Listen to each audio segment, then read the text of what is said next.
Beyond Vermont's picturesque charm lies a chilling enigma, a place where the veil between worlds seems thin and people simply vanish. Welcome to the Bennington Triangle.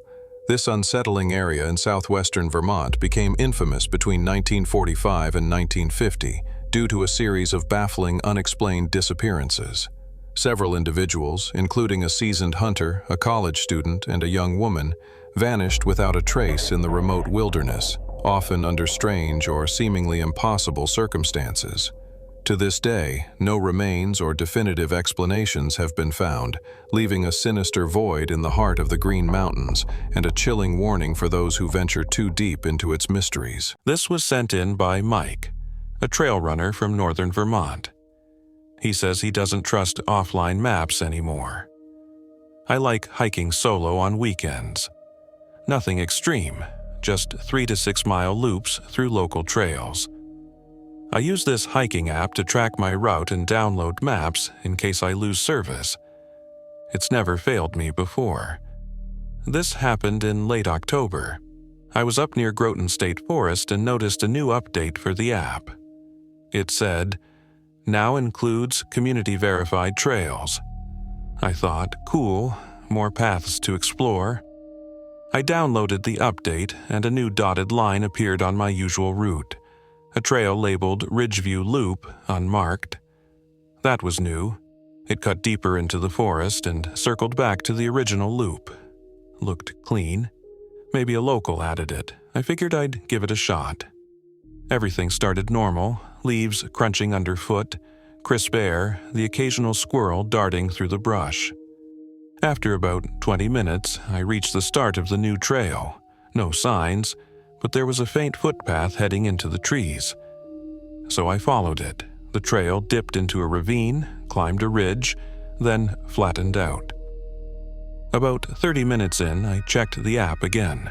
My original trail had vanished. Not grayed out, just gone. Only Ridgeview Loop remained. I zoomed out, nothing else showed up.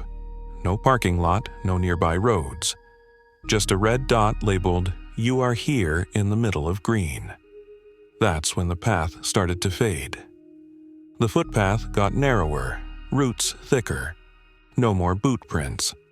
I turned around to backtrack, but the app wouldn't rotate.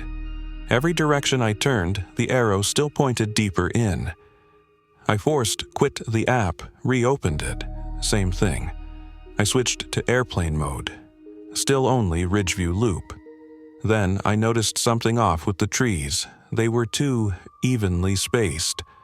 Like someone cleared them that way, not natural. The forest felt too quiet, even the birds had stopped. I started walking faster. After 15 minutes, I reached a small clearing. There was a wooden post in the center, freshly painted white, and nailed to it was a printout, like from a home printer.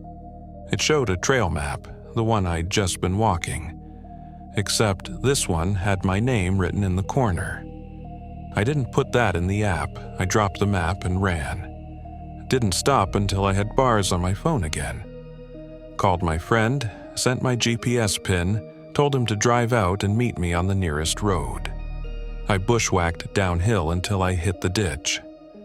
When I checked the app again, Ridgeview Loop was gone, like it was never there. This story came from Erica. She grew up in Vermont but says she won't take back roads anymore, not after what she saw near Cabot. I drive a lot for work. Small-town mail routes, insurance deliveries, things like that. Vermont's full of winding roads and old barns, so it takes a lot to creep me out.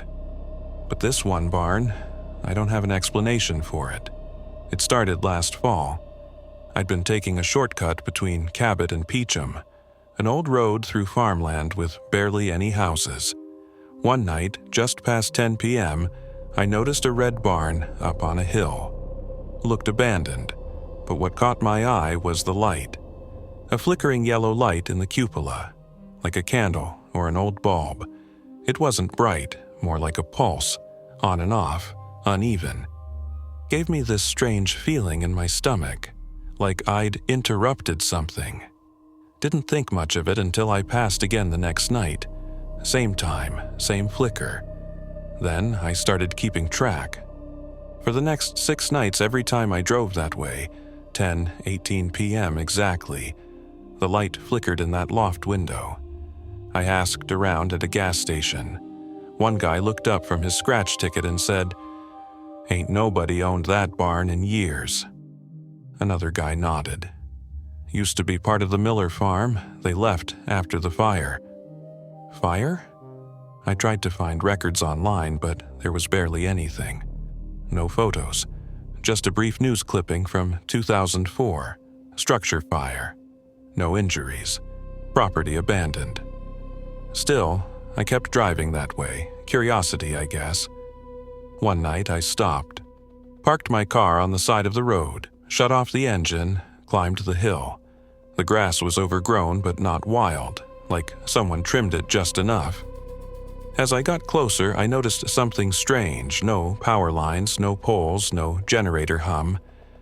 Yet that light flickered, like a heartbeat. The barn itself looked ready to collapse.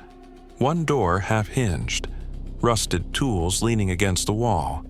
But the cupola looked newer, fresh wood around the windows, clean glass.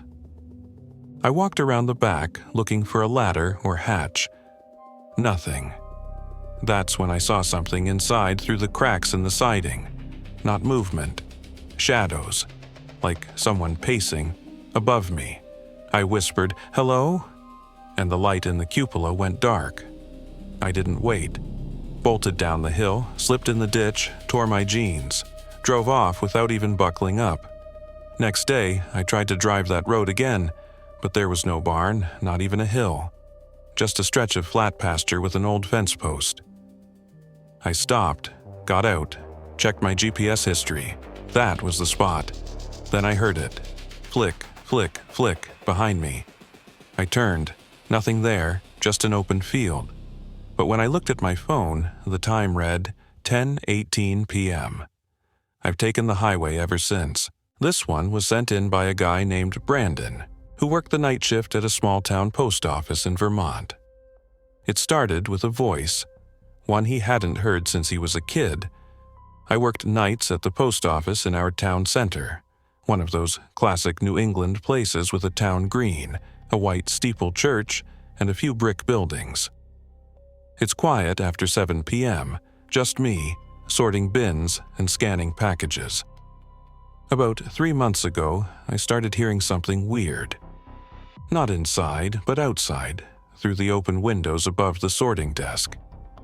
It sounded like a speaker system. I thought maybe someone left a radio on in one of the shops, but the whole square was empty. Then I heard it again the next night, only this time it was clearer. A voice crackling through what sounded like an old PA system. A woman's voice, calm, official.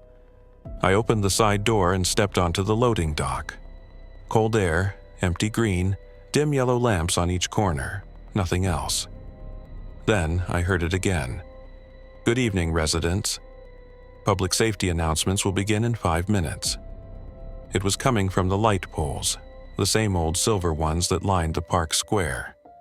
I stared at the nearest one. No speaker I could see, but the sound definitely came from there. I stood frozen as the next message played. Weather update.